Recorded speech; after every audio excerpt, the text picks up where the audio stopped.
The daylight hours are becoming shorter. The air feels crisp and cool, and with that comes a sense of stillness and a time to reflect. Hot, sweaty days, filled with digging, clearing and painting, move aside for hot baths outdoors and the enjoyment of picking flowers from my garden. The sunsets become magical, and the colours of red, orange and yellow appear not only in the sky, but on the trees as we all begin the process of hibernation in preparation for winter.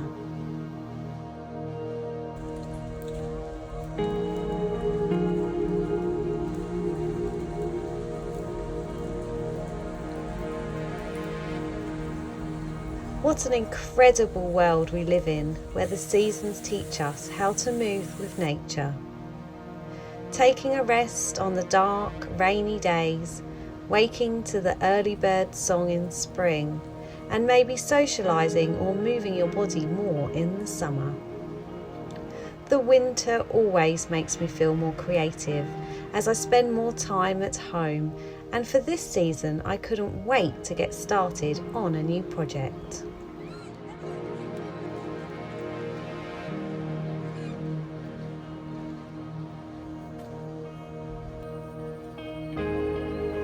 In my previous video, I shared with you the process of painting our caravan, as well as the importance of naming her Sylvia, after my late Nan.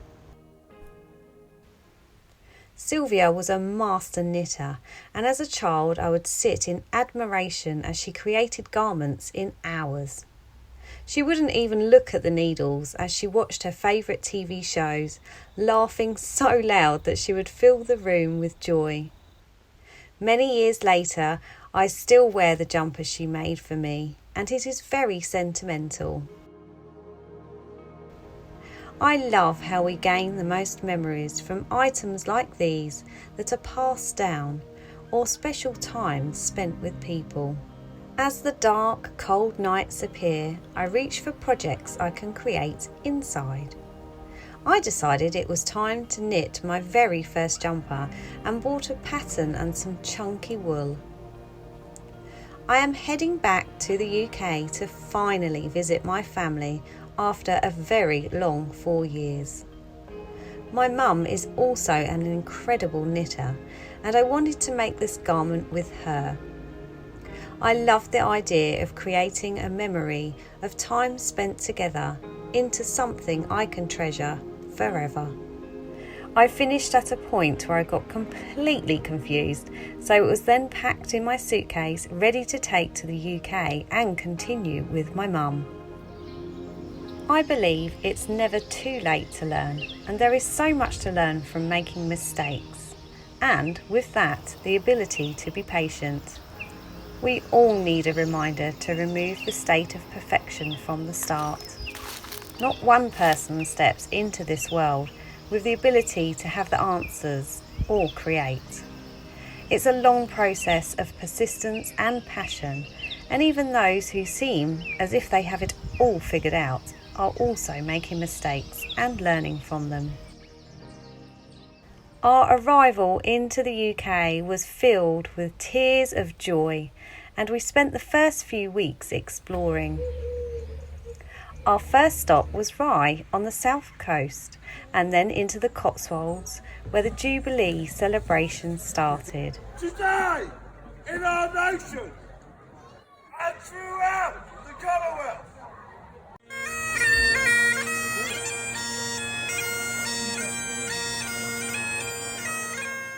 Afternoon teas filled with scones and jam, fancy dress, events, and a true celebration of everything English.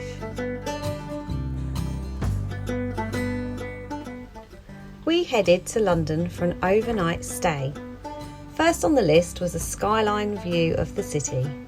Free tickets will take you to the Sky Garden, and the views from the top are breathtaking. A walk along the Thames River and a lunch stop at Borough Market. Stalls filled with foods inspired from all over the world, and without doubt the best place to fill up a hungry belly. We spent hours walking around the city, people watching and admiring the historical architecture.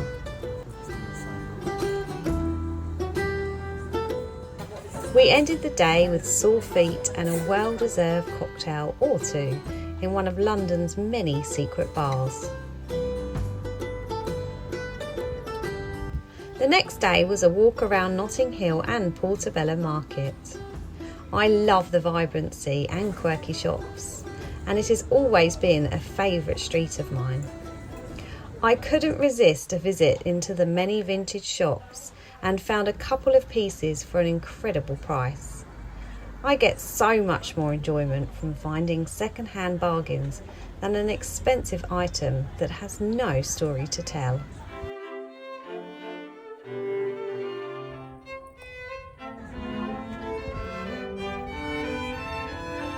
No trip to London would be complete without a walk through Kensington Gardens and then a visit to the V&A Museum.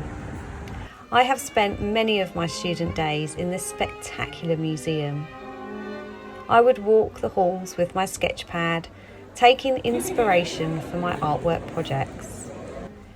There are grand sculptures dating back from centuries. There was an exhibition on Japanese artefacts that really caught my eye. The attention to detail was exquisite.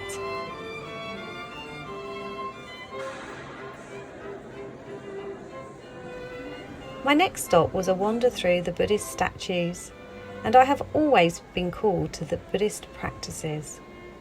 I felt at ease and peace as I walked and admired these pieces of history.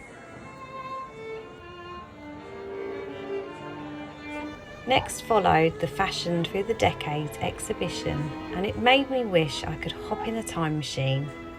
I imagined what life was like as a lady in the 1800s and the sacrifices that would have been made, even in an era that portrays romance and Mr. Darcy.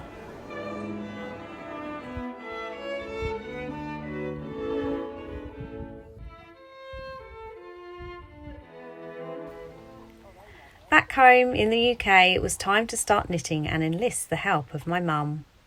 The evenings were still chilly, so we put on our dressing gowns, a good TV series, and she helped me begin my first jumper.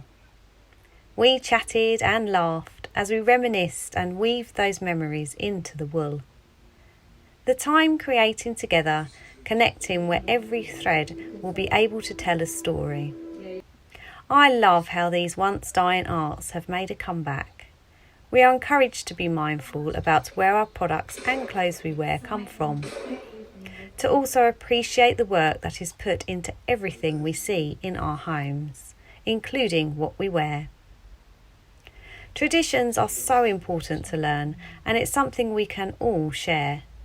Even sharing the process of sewing a button or baking a simple cake together can ensure our ancestors become part of our future story.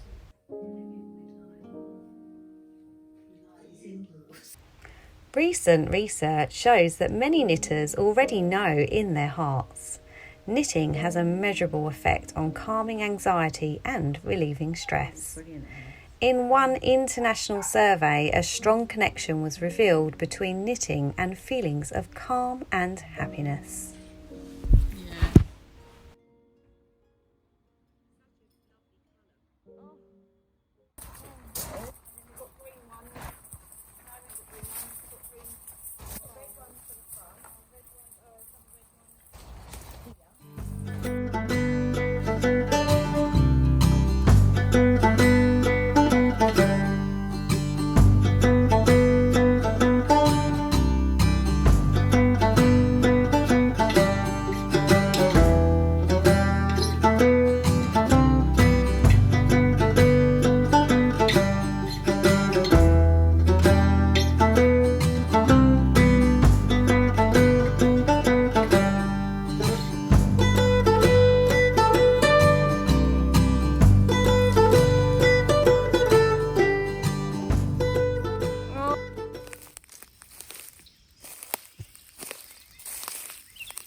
Good morning everybody, it's 5:30 a.m. and I am in the New Forest, which is in the south of the UK, and I decided to get up really early and see if I could come in here to this beautiful forest and see if I could spot some wildlife. So yeah, haven't done too bad so far. I'm kind of hoping I'm going to see a little bit more, but the sounds of the birds and everything waking up is actually really magical, and it's so nice just having a little bit of time out and yeah, just having a little explore. I'm here with some friends and family who I've not been with for such a long time, so we're having the best of time. We are building campfires and going on some beautiful walks out in the countryside. We left off for a hike yesterday and headed into the nearest little town and saw lots of wild horses and little baby foals. They were beautiful. So here in the New Forest, where the campsite is actually situated right in the middle, and there are wild horses roaming everywhere. So you're not allowed to touch them or feed them, but it's absolutely majestical having them wander through, and they're really timid actually. There are a couple of white horses that I've spotted running through, and I was really hopeful that I was going to pass one this morning, but I haven't, so I'm just going to keep going and keep my eyes peeled and just see what I can explore. But I definitely recommend coming here. It's absolutely beautiful, and I'm going to carry on exploring and see what I can find. But yes, I hope you're all well, and thank you so much for coming here. It's so good having you here watching, and thank you so much for all the wonderful feedback and positive comments you give on my videos. I do really enjoy making them, so thank you so much for coming. And yeah, I hope you enjoy this little trip with me. Okay, love you all, bye.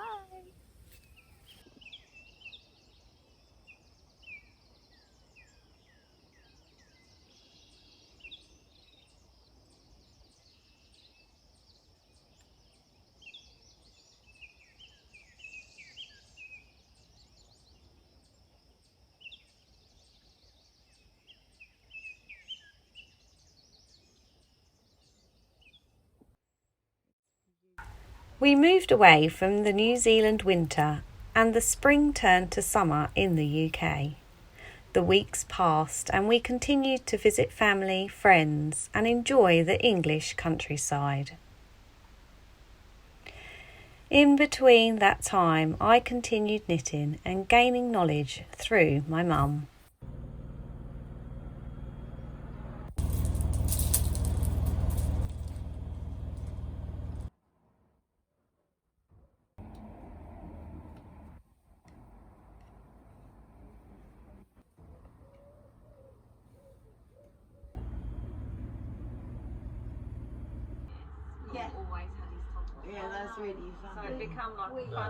The warm dressing gowns soon gave away for summer dresses, and I spent time outside in the sunshine knitting and chatting to my family. So here we have it, guys. I've done a back and a front, and these are the two sleeves that I've just finished. Sleeve number 1, sleeve number 2. So I am absolutely thrilled. I'm so excited about how it's coming along. So this is the pattern once again, and all what's left to do, well, I say all, is this neck. So I've got to get some circular needles, and I've never used them before. So that's going to be interesting. So I'm going to go and buy some circular needles and attempt the neck, but considering I've never knitted a jumper before, I am so chuffed with it. I've obviously had quite a lot of help from Mum, but it's definitely been a really good pattern to follow and to learn. Just hope I can remember it all. But yeah, I don't know about you, but I'm so chuffed with that.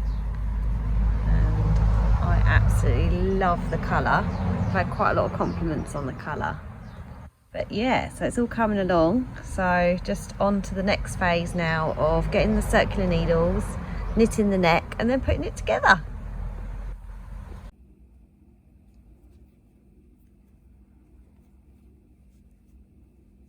As I started to sew the shapes together and create the neckline, I was so excited to see what I had created.